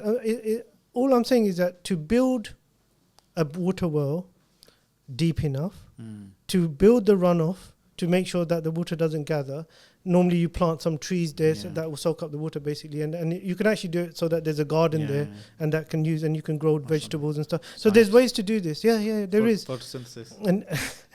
And but you can imagine the cost of someone just going there and just digging a hole, putting a pump on top and walking away, and putting a plaque next to it and getting the picture taken, versus digging a longer hole. Some of these places, it can be hundreds of feet, right? The water can be really deep. That costs money. That costs time. And you don't want to charge your donor. Why don't you want to charge your donor? Because your competitor is charging someone 100 quid to dig a well, and this is going to cost 500. And if you say 500, no one's going to give you any money. Instead of trying to explain to the donor, this is your question. It's not only Salman's fault, but the charity trying to explain to the donor that, hey, by the way, for £500 you'll get this. For £100 you're actually getting this. Yeah. And this is where I think the some of these issues is that there is an onus on the donor to ask certain questions, and that's why I keep coming back. And there's also there is an onus on charities to be a lot more transparent in what they're actually giving the donor for their money. Is that water well going to be in operation for 5 years, 6 months, 10 years, 20 years? Who takes care of that water well once you've built it? Does your money include the maintenance of that well? Who buys the spare parts? These are all questions that, when you're giving organizations money, that so really you'd think, I mean, as an average kind of member of the public, I would think that if I give my charity or whatever to a big enough charity, to an international recognized whatever thing, that should be enough. Wouldn't that be enough rather than just somebody quickly going in and... That sounds like a cowboy job, but is that the case? Or could it be that some international kind of well-known kind of household brands in the Muslim charity sector? No, I think they actually maybe they're using partners on the ground that are doing the shallow wells and not kind of shallow wells. Yeah, I think that is the technical term. Yeah, too shallow. Yeah. So are you saying that people are people doing that? So to me, I would think giving charity to a well-known brand, well-known thing. Yeah. So I think giving it to, I think giving it to an established. I'm not going to say brand. That makes it sound like it's a PR exercise. But if a charity has got reasonable experience, and like I said, like those offices that we work in Sudan, so like we've been working for 20 years. And we stopped doing the wells thing because of some of these issues and getting good partners. So we actually stopped some of the programs in those countries altogether. And I think this is when charities have to have a good look at themselves and say, you know what, Salman's ready to give me £100 to dig a well, and I'm going to say to him no because I don't have a good partner there to dig it. Or I'll take Salman's money and give it to someone where I'm not sure whether they'll do it. So I think charities have to be true to themselves that, okay, we can either do this thing and we're going to do it properly and we're going to tell someone, actually, Salman, thank you for £100. I'm not going to take it because this actually cost us £500 to build. I think donors have to be less picky as well when it comes to, I want it for a well or whatever. We should say, I always click and encourage people to click the most needy, wherever it's needed most. Would that be better for you as a sector, not as Muslim, 100%, as a sector that the donors are mature enough to say, look, I'm giving you this £1,000 or whatever. put it to where it's most effective. Not I necessarily think first, So I think effective. we need to answer your first question first, which was to do with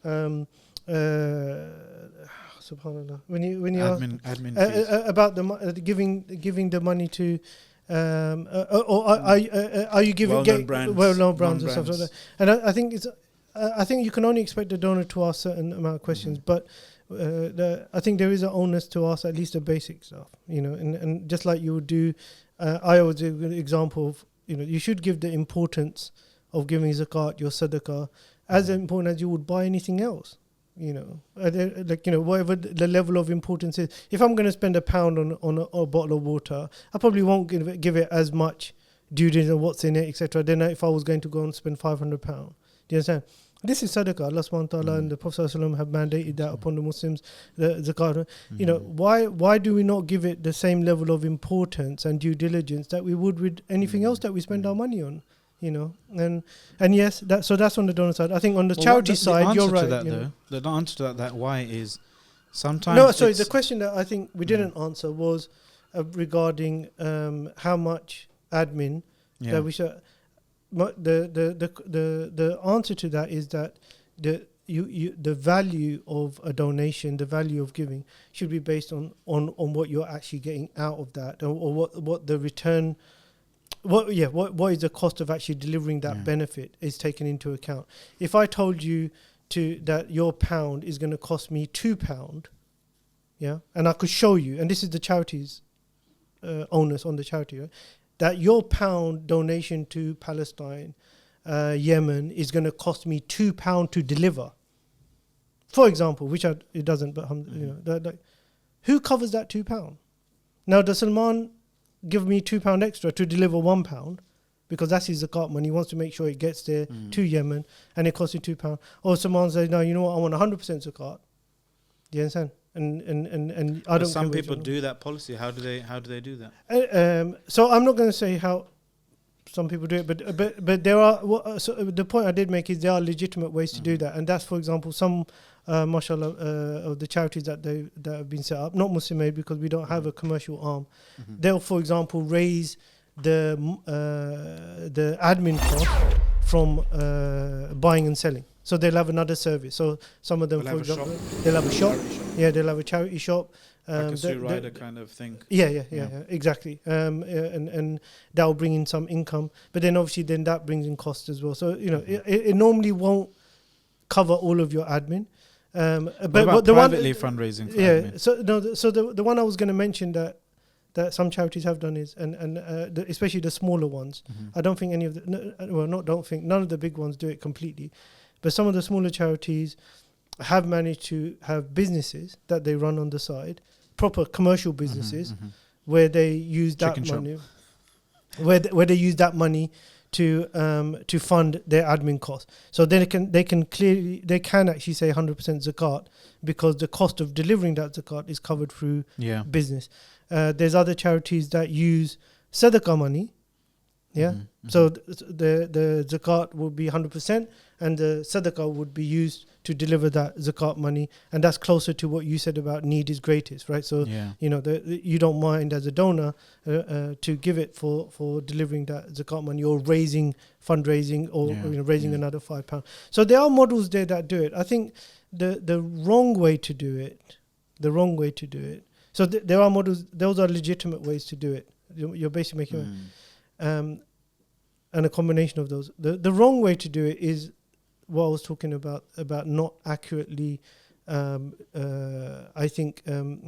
costing your delivery and then calling it 100% zakat. And a clear example for that is, say that someone volunteered sometime. Very simple example, right? So Salman said, you know what, I'm going to deliver this £1 on your behalf. I'm not going to charge you for my time.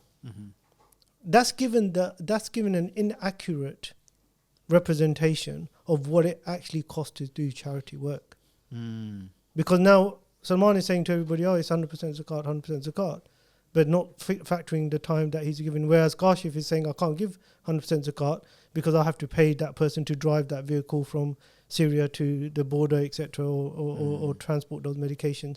And I am telling I am including that as part of my transport. I think that. So I think that's where the controversy exists. Is, are you accurately showing the true cost of? And are you delivery? communicating that with And the public? and yeah, I think the absolutely. issue is. That's a very good point. Yeah, I think the issue is transparency at the end of the day. After Tarawih or Qiyam and you're desperately looking for something in the barrage of messages because you want to give some sadaqah.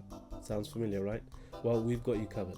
Not only can you give sadaqah to important humanitarian projects via Islam Charities partners on our site, but you can help save souls as well as bodies by supporting Islam 21C, inshallah.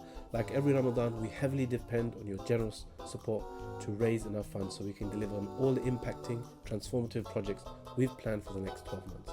Please be generous and remember, this is a unique reward, inshallah.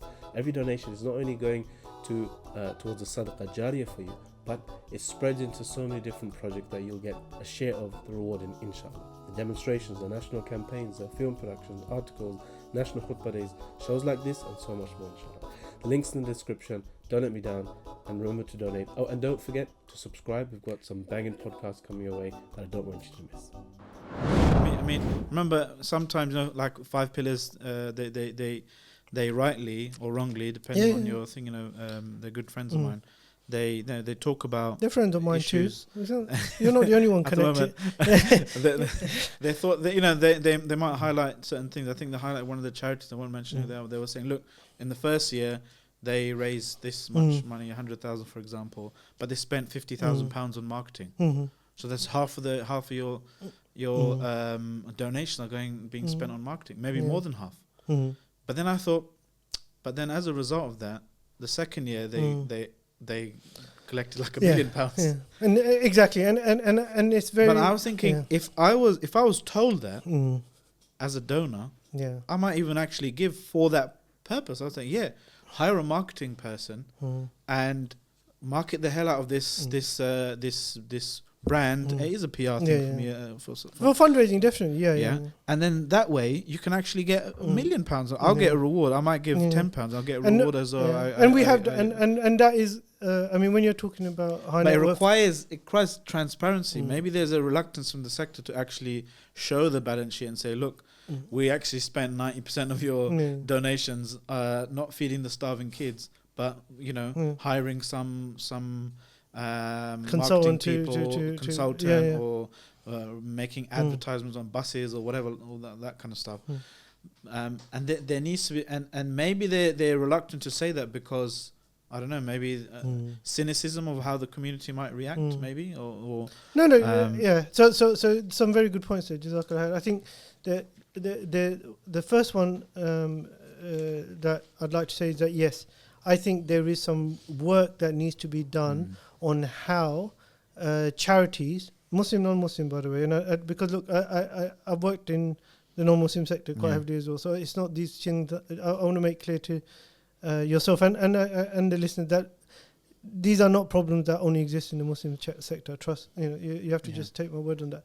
But all the charity sector, although we are legally obliged to file annual accounts and there's a lot of work that could be done in making them a lot more understandable. I don't know if that's the word I'm looking for, to the average person. Do you understand? Less jargon or whatever. Yeah, absolutely. So 100%, that is something that I think we need to do better, so that it's very clear on examples like you said. This was our annual midday re-nourishment budget. What is that? There's some tea and biscuits in office. Rehydration module. Even if we took the examples that you said that we spent half of our money on marketing, on fundraising, because this raised another 10 times the amount that we raised last year, but because we hired a dedicated finance person or we hired a dedicated marketing person and a fundraising person. We have to do a better job on making those reports, those communications back to the donor a lot more understandable, even for the trained eye. I don't mean an accountant. What I mean is that someone like myself who does look at financial statements all the time, both my own and others, that to go through someone's annual accounts is difficult, to say the least. Right? You can make up any story that you want. You can make up any story, any of those lines. You can spin a narrative around it.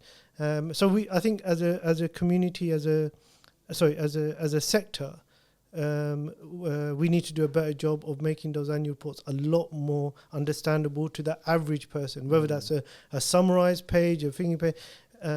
So that's off the bat. Anyone just comparing costs and income, you're never going to get the true picture of a charity. So I don't agree with not the, and I don't think actually 5 Pillars done it. I think there were others. There was other social media posts that were coming around, but just taking out those two things out of someone's account is not going to show you the impact of a charity. It's all proportional at the end of the day. And then I think the third thing is that what you said about how do you raise those costs? Yes. You have, some charities like us, we will have a philanthropy department to explain how much it costs to run these charities, and you do private fundraising, or you have certain events to raise costs only for that reason. Normally with other people that understand that it takes certain amounts of money to run an organization. And so that's why, you normally aim them towards people that own the business, not people. the riffraff. No, or the peasants. No, because the truth is that they have normally a little bit more and appreciation for the other costs that it takes to run any sort of company, rent, salaries, etc. It doesn't always work out that way with high net worth people, because I have a theory that the more money you have, the more conjuice you are. Actually, you can't say that. I can't. No, I can't, and I wouldn't say that. But I think what would be okay to say is that because of their knowledge, they are going to ask more questions as well than the average person. So if you're telling them that I'm paying my CEO £2 million a year, which we're not, they can say, okay, why are you paying them this much? We should pay that. We should pay them this much. So you have the opposite problem there. But you're right that whether it's private fundraising or private philanthropy, you need to find corporate sponsorship, but you need to find other ways. And stuff. Some people use gift aid. Here we go, gift aid. Is that finally came up. Like a taboo? Were you waiting for that one? What time is it? So just sprinkle that in there on your way out. A gift aid. Okay. What do you want to discuss? I mean, is that a way to do what? Fundraise to get your admin costs as well? So if I give £10 and I'm a taxpayer, you can then. So there's the criteria. If I were a taxpayer, there's moving on swiftly. How I was like, do you want to really discuss this topic in the? I saw Ibrahim Khan from Islamic Finance Guru. Oh, sure, good guy. Yeah. Saw him the other day, and I was like, I was just listening to your video on the way here, on how to avoid paying tax. He's a good friend. Alhamdulillah, we're doing some good work with them as well. On our wills and legacies. If you want to go to muslimaid.org and do your wills. Look, I think first of all, we need to clarify what gift aid is. Gift aid is not fundraising. Okay, so it's not something that gift aid is a government funding. It is well, yeah. I mean, I guess it's tight, but gift aid is a carrot the government dangles in front of you in exchange for owning all your assets and everything happens. Okay, so just tell me when you want me to respond. So gift aid, as you inaccurately put it, is not government funding. But if someone pays a certain amount of tax, and they've paid enough tax in the year, then when you give money to charity as an individual, that charity can claim the tax that you've given on that money back to the charity. So 25%. Up to okay, so these are the clarifications I'd like to make, and I think this is important to understand because that's the first thing that everyone thinks is that for every £1 we'll get 25%. We don't. I think the going rate in the charity sector on gift aid reclaims, so you have to claim it back. By the way, which also costs us money. I have to hire an accountant someone to put forward Usually a those dodgy one. to put forward those gift aid claims, and that's another admin cost, just as a side note, right? So the facility is there, but I have to pay for that, right? Someone has to pay for that. Admin has to pay for that. So gift aid is up to 25% of the money that you've already given to the government, and then the charity can claim that money back, saying, "Look, I received a donation." That's why you tick that box at the end of your thing. That Salman has given me a couple of quid, and we'd like to claim his tax back on this money, and can you give it to us? Now, then that goes to HMRC. HMRC will say one of two things. One is, no, this guy hasn't paid enough tax, so you can't get anything back, and or they'll give it back to me and they'll ask you for the money. I think that's what happens actually. So they'll give me the money because I've claimed for it, but you'll have to pay that gift aid because you didn't pay enough tax in the first place, so you'd have to give your tax. I think something like that happens, or they give us that money. The average across the sector of reclaiming gift aid on the pound is about 15%. 13 to 15%. Okay.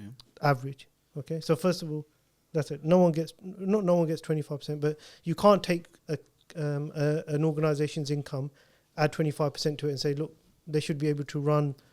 Out of those who tick gift aid my donation, you get 13 to. No. I'm saying an average. So the average gift aid reclaim rate. So on £1 million, you're not going to get 25. You're going to get about 13. Okay. That's the sector between 13 and 15%. The second point was that so it's based on the person's individual tax, right? So if that person is giving enough tax in the year, only then can we claim back on it, or they might clip it. And then number 3, you've got all kinds of other stuff, right? Person doesn't tick gift aid, doesn't give us a gift aid form, fills in incorrect information, we can't click that gift aid. So the notion that charities, including Muslim Aid, get 25p on every pound is incorrect. It doesn't happen.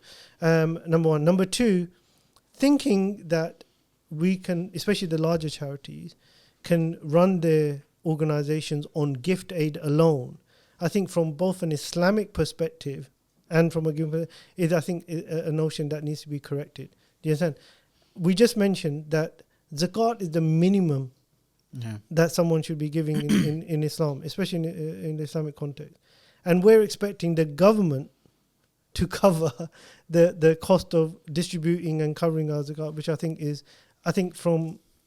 we're allowed to do it in this country and it's a facility that we have, but I don't think from an ethical perspective that it's a place that Muslim charities should be aiming for. I think we need to be self-sufficient organizations where our communities are funding our admin so that we can deliver that zakat in the best manner and not relying on quote-unquote government handouts to do our work. I don't think charity should work like that.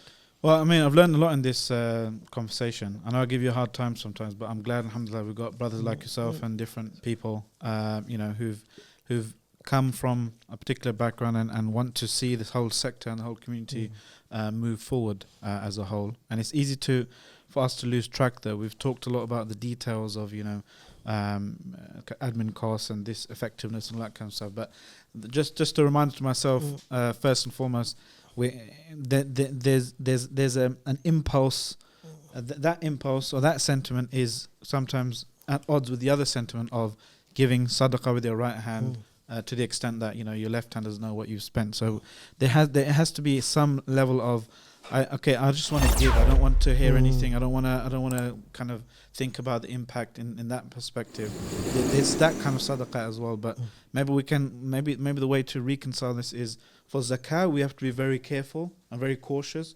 But for anything beyond that sadaqah, that's when you give the right hand and your left hand doesn't know. Keep on kind of and that's for, from the perspective of the giver of any sadaqah, we should be thinking first and foremost, not is it going to fix the world, is it going to fix the problems, is I want my sins to be forgiven, for example. I'm giving this sadaqah because Allah will accept this sadaqah first before it's given to the poor, before it's, and this extinguishes the anger of Allah like water extinguishes fire. And these types of things that should encourage me as an individual to just give as much as I can. But that gives you guys as a sector a huge responsibility now, which alhamdulillah you're you realize, and you're working towards, working together as a sector and making it more efficient and weeding out the problems that you see and taking it from strength to strength, that you guys then therefore have a big responsibility in the mas'uliyah, that these people are giving sadaqah because they want their sins forgiven first and foremost,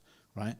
We have a responsibility to try and make that as effective as possible, because they're not gonna because it's sadaqah, they're not gonna be as strict on us as a shareholder might be on us. So we have to be extra strict with ourselves. And I was Psalm 22, for example, the majority of our funding is from the community, and we always have this kind of niggling feeling as well, that we need to be very careful how we spend the money and extra kind of cautious, and sometimes lose sleep out of it.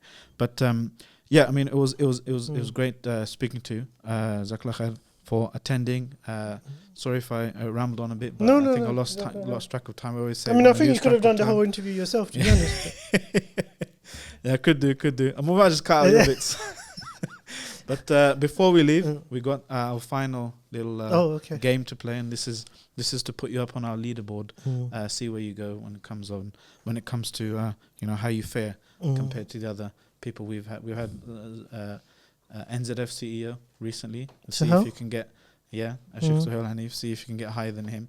And that's this segment is, of course, as you know, guys know by now, Muzlamic Countdown.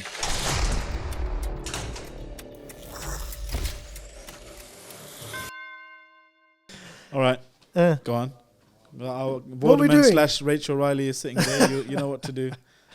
Wait. For consonant vowel. Over there? Yeah. Oh, okay. No, you can just say into the mic and rewrite it down. I'll tell you what it is and we'll write it down. Okay. So am I choosing them? Yeah. Okay. Consonant. T. First consonant is T. Second consonant is T. You got a double T. Is very good. By the way, are you doing the timer as well? Yeah. Yeah. Cool. Vowel. Vowel is U. Oh my days. Tut. Another vowel. O. Nice. Consonant is H. Vowel is I. Consonant. These are big. Consonant. F. Consonant. And vowel. Another consonant. And a vowel. Yeah. D and then a vowel. The final letter is a vowel. I haven't written them down. U. I only have to write them down. Go. Has it started? Yeah. Is it me against you? No, it's you against every other guest in the series.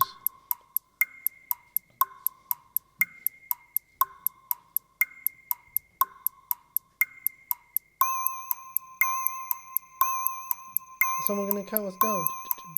10 seconds left.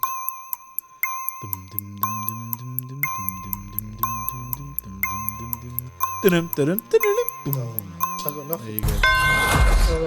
Not nothing, but nothing. You actually got 0? No. Somebody actually did get 0. So, can't get 0. I think it was Mohammed Hijab. Oh. You got 0? You didn't have to name him. Oh well. All right. What's the longest letter? What's the longest you got? I got a 4-letter one because I had to do the timing as well. What did you get? I got. I'm still good. Let me see. I got. What did you have on your paper? Well, I don't know. I didn't get anything above a 2 or a 3. Okay, what was it? No, I don't want to play this game. You could either get a 3 or you could get a 0. You got if. Did you say you got if? Well, I did get. Well, if was one of them. What's the longest one you got? You have to be honest, bro, because this is going on the leadership board. What did you get? I can tell you what I wrote. No. But I have to hear yours one. I said how many letters? Oh, 4. 4. Okay, I got 4. What did you get? No, what did you get? You have to tell me what you got. Why? And then I'll tell you. Why? I can ask you. I can see what you got. I can see you have nothing written there, bro. I do. That's what the heck is a thiffy? That's not true. I don't have nothing written there.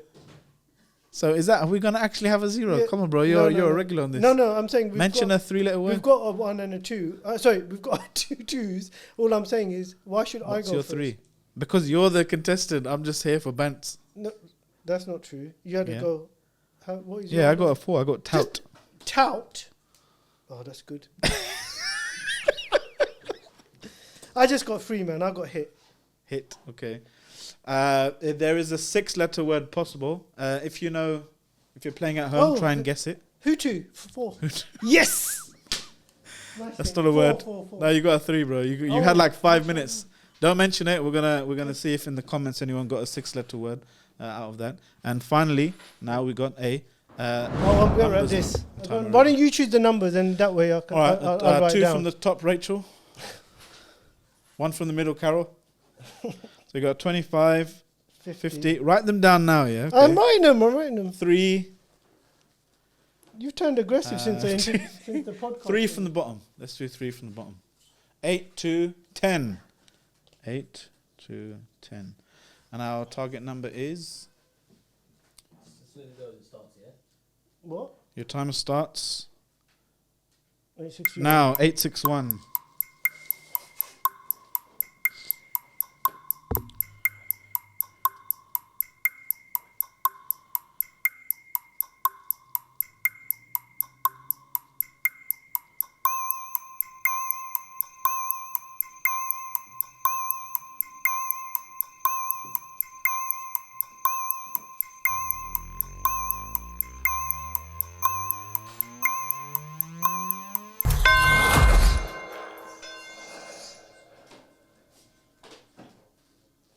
Ooh. Yeah. What did you get? Shall I go for it? What did you get? I think around about. Let me just go for it. You got it? Yeah. Okay. What did you get? I got. You haven't done it. I did. No, I did. I'm just trying to work out how close I got. Okay. So So what? I'm going to go through it then. I got. So what was your working out then? Let's do it that way. Oh, subhanallah. Wallahi, I'm not joking. So I got 826. 800 and. Sorry, 825. And 825. 825. How did you Yeah. get that then? Are you going to make me do that? Yeah. Look. I'll calculate it here. 50 times 2. 50 times 2 is. Is it 1 second. 100? 1 second. 100. Yeah. Yeah, 100. Times 8. Very good. 800. 800.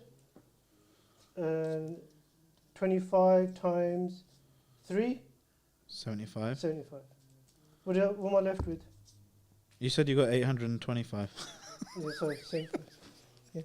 This is not. He's good at this, bro. He's like using What am I left the with? working out time to actually carry on working out. Did I use everything? What did I use? I think you had a 10 left over. Minus 10, 865. 4 away. What did you get? 865. You got 875. No, I got 165. You used. You asked me. 865. All right. What do you think, ladies and gents? Is he cheating or not? Should we How give am I him that? cheating? I done Because it you right. literally asked me while you were showing him playing working out. I showed 865. Bro, actually, that's pretty good, Mashallah, man. 4 away. Not bad. Not bad. Yeah. Almost as though you had a prior warning for this one. After Taraweeh or Qiyam and you're desperately looking for something in the barrage of messages because you want to give some sadaqah. Sounds familiar, right? Well, we've got you covered. Not only can you give sadaqah to important humanitarian projects via Islam 20's partners on our site, but you can help save souls as well as bodies by supporting Islam 21C, inshallah.